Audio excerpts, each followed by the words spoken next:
Hello and welcome viewers, I am Neem. If you're aware of who I am, you already know that I love Dark Souls. If you didn't know that, now you do. If you know me really well, then you can tell some of my favorite videos on YouTube involve people doing wacky challenges in video games. So I figured I'd dip my toes in the water and try it out myself. In this video, I aim to beat Dark Souls 3 main game, maybe even the DLC later, using only a great bow. This video is inspired by these two YouTubers, Mr. Metagross and the Backlogs. Make sure you check out their content when you are done with this video. They're quite entertaining and insane people. First, let's establish the rules. Rule number 1, I must only use the great bow to deal damage. I cannot deal damage through the use of consumables or any other weapon.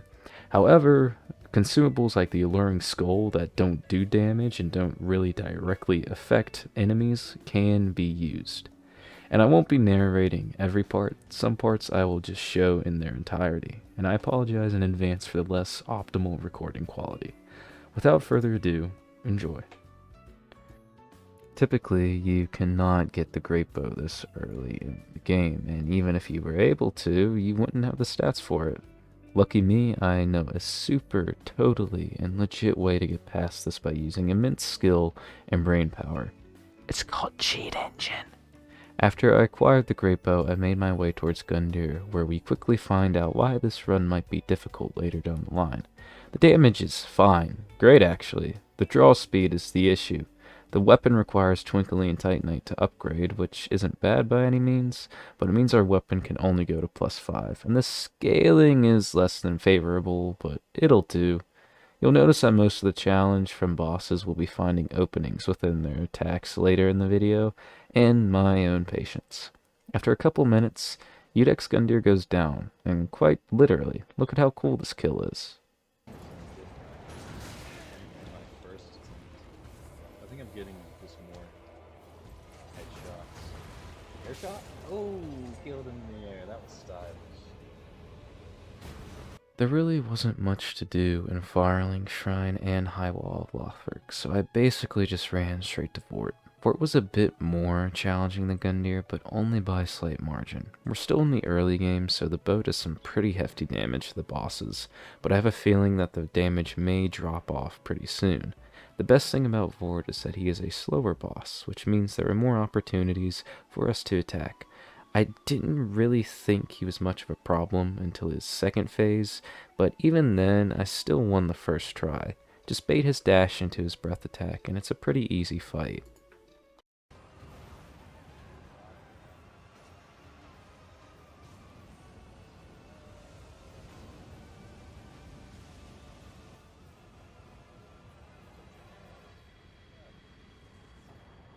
After beating Vort, I did a little bit of cleaning up. I leveled up my health a bit, bought a Prism Stone to exchange for Twinkling Titanite, got the Covenant's Silver Serpent Ring, and upgraded my Estus.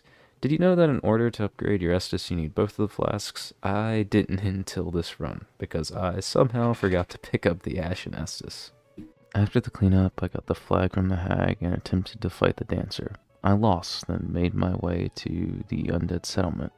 I must say, I won't go into detail about most areas unless I pick up something important. I'd love to go into detail, but my experience with these areas mostly consists of me running past all the enemies to get to the boss, or to get an item I want. I decided to prep a little bit before I fight Balls Man. I had lit the bonfire under the bridge, got some headshots better the COD montage, and made my way up to the tower to commit the worst sin you could in this game, killing Giant Man. I absolutely did not want to do this, but unfortunately, he has a ring that is required for any run with a bow. The Hawk Ring. The Hawk Ring increases how far our arrows can be shot, which is very useful for situations and where we need to stay far away from the boss or snipe a certain enemy. Your blood might be on my hands, Giant Man, but you will not be forgotten. I then go help Onion Man kill Demon Man, so I can get access to Flynn's Ring, which increases our damage, and the Chlorothy Ring, which increases our stamina recovery. Both of which are very important. The more damage we do, the better, and we need all the stamina recovery we can get, because one shot from the arrow drains all of our stamina. Most importantly though, we require a Lucatil set, and it fits me pretty well I think. After acquiring precious loot, I attempt to fight Ballsman. I quickly dispatch of all his goons, and then begin the fight with him. It takes 3 shots to get rid of his first ball clump, and 1 shot for the smaller one. I don't know if there's something in the code that activated this boss's chakra, but he was oddly aggressive. As shameful as it may be, I died. The second attempt, however, went swimmingly. His aggression was still really odd though, and I never knew he had this roll attack.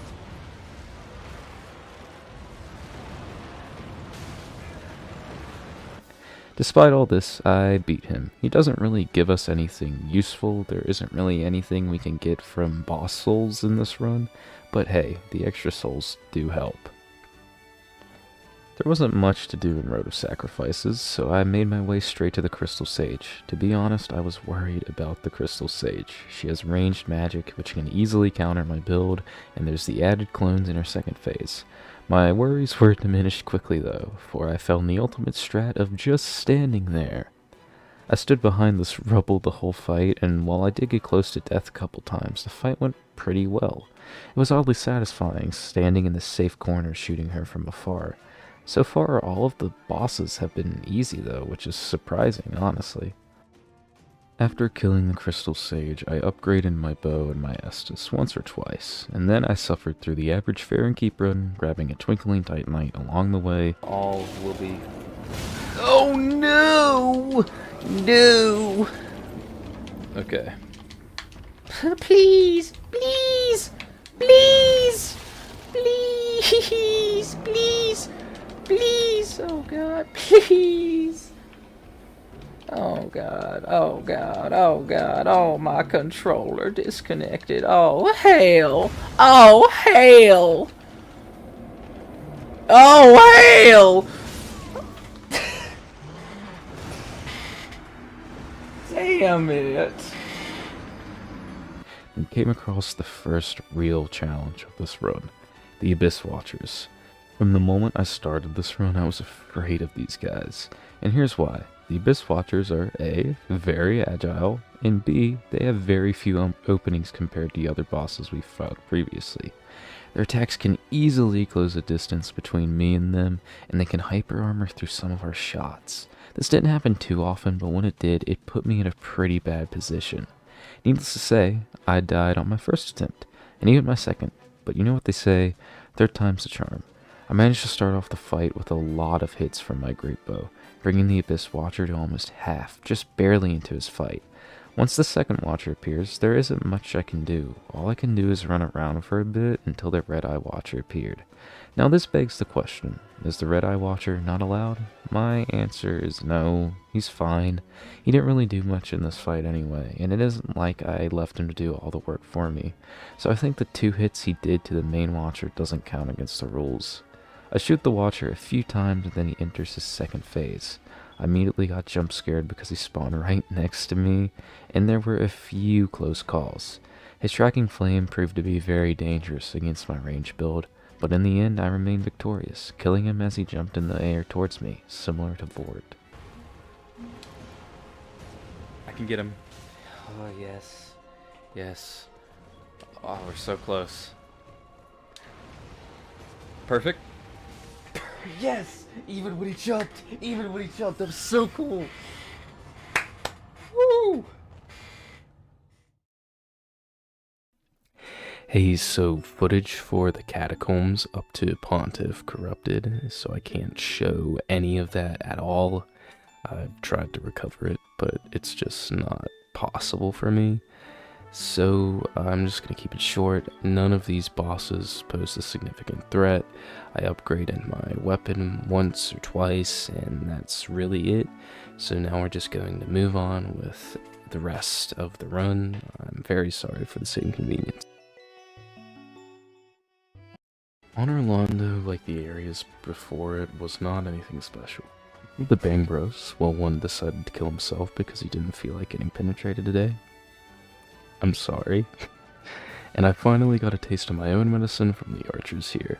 After making quick use of them, I faced the ultimate archer, Aldrich. This is quite possibly the hardest Aldrich fight I have had in a long time. Aldrich can cast a variety of spells, and all of them seamlessly activate instantly. Aldrich was basically the perfect counter to my build. Quick, high damage attacks plus magic while you have a slow ranged wind-up does not pair well, let me tell you. Aldrich also heavily favored his arrow attack. I swear after every other attack he just kept using the damn thing. I suppose it's fitting though. Aldrich gave me a really difficult time, but I managed to kill him with 1 Estus to spare. Pretty nice, pretty nice.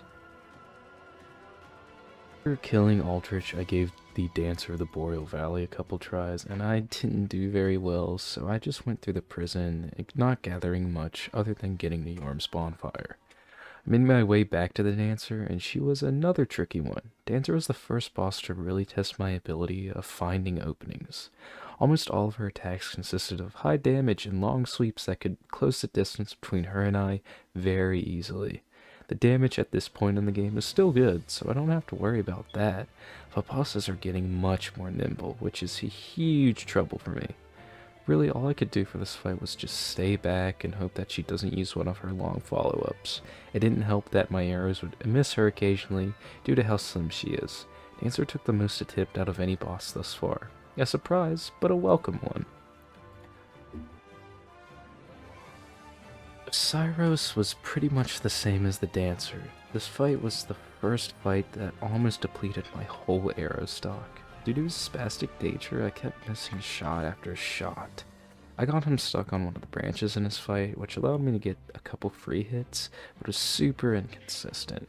Not much happened. All I can really say is I barely scraped by with a stock of 5 arrows. I gave Gundier but Cooler a try and said nah once he killed me, upgrading my weapon to +4, then I ventured off to the Profane Capital to take on Yorm the Giant. Okay, let me be frank, I'm not doing this with only the Great Bow. Call it cheating or whatever you want, I just don't have the time nor patience to do so. And looking at my damage output, I think even if I bought a stack of 50 for each arrow, that wouldn't even kill him.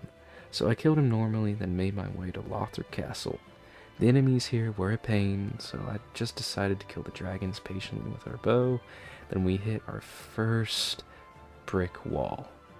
The Dragon Slayer armor, while being one of my favorite bosses in Dark Souls 3 and one of the most underrated in Dark Souls 3 in my opinion, he sucks.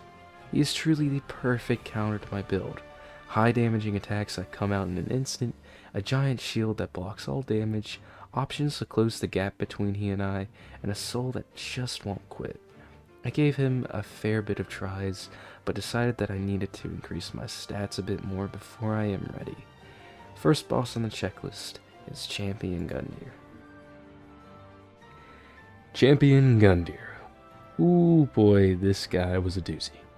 Champion Gundier didn't take me as many tries as I thought he would, but it still took a good bit. The start of his fight was an easy way to get 3 to 4 hits on him with a great bow, but after that it's all patience and skill, both of which I lack to a degree. There were very few openings for his fight that are 100% safe. Most of this fight consisted of me and him trading hits with one another due to the insane end lag of the bow. Basically, your typical Elden Ring boss fight. His first phase isn't much of an issue because he mostly walks towards me, but in his second phase he miraculously learns the ability to run like a triathlete. It makes it almost impossible to find an opening without getting hit.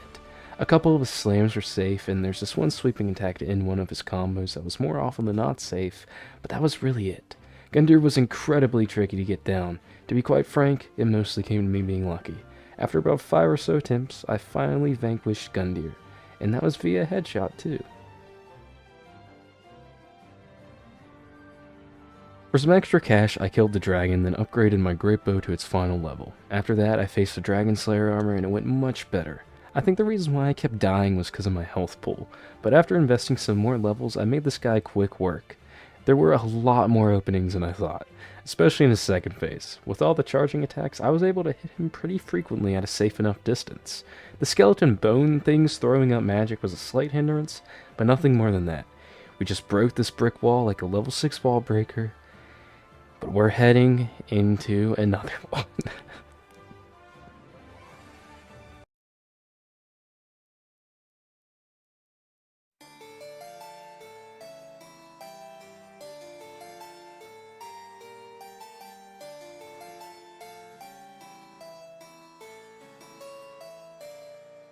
Okay, it's time for the boss I was dreading this whole run. Lothric and Lorien. Okay, these brothers are typically really easy in a standard run. On average, I could probably beat them in less than 2 minutes. But this run really proved that with the wrong setup, they can be quite formidable. Lorien has the ability to teleport, which honestly didn't affect the fight that much. I was worried that he would teleport away from my arrows constantly, but it actually wasn't that case. In fact, Lorien barely teleported in all of my fights with him. What worried me the most though was my arrow count. Lothric and Lorien have 2 phases. Phase number 1 is Lorien, and that phase didn't give me any trouble. Second phase, Lothric joins Lorien, riding his back casting spells. The spells aren't any trouble either, but this is where I began to worry if this boss was even possible. There are 0 openings to hit Lothric while Lorien is alive.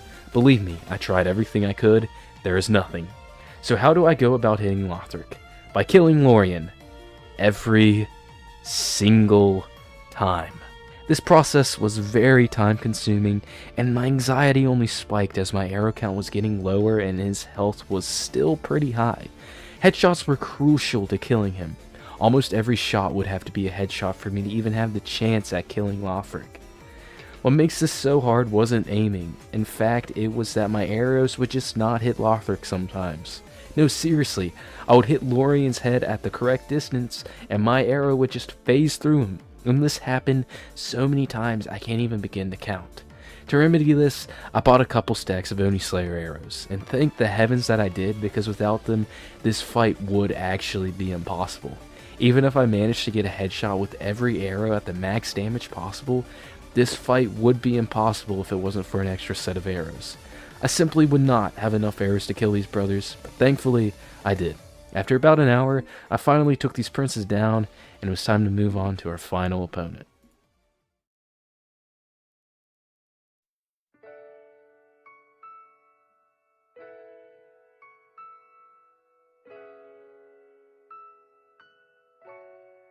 Sadly, I wish there was more to say about the Soul of Cinder. After the hurdle that was the twin princes, the Soul of Cinder was nothing compared to them. Sure, he did put up a fight, and I did get super close to dying by the end of his fight, but it was mostly due to the lack of my patience than anything. Each weapon transformation was just as easy as the rest. His second phase was a lot more challenging, bringing me down to 1 hit near the end of the fight, but I still beat him my first try. Kind of a disappointing way to end the run, honestly, but I think Lothric and Lorien make up for the Soul of Cinder being so easy. All in all, this run was incredibly fun. Even though it wasn't much of a challenge, I still enjoyed it a lot, and I think that's the most important part of a challenge run, making it fun. If you guys made it to the end of the video, I thank you so much for watching. This was an absolute blast to make and super satisfying too. If you enjoyed it, consider subscribing and liking the video. It really helps out small channels like mine, and it motivates me to make more videos like this. And I want to say once again, this video is made because of Mr. Metagross and the backlogs. Without inspiration from them, I probably wouldn't have made this video. And if you're wondering, where are the DLC bosses? Well, I plan on making it its own videos sometime. If there's anything that you want to point out, make sure you leave a comment and tell me what other challenge run videos you'd like to see. I'm more than happy to hear them. Thank you everyone. This is Neem. Have a good day.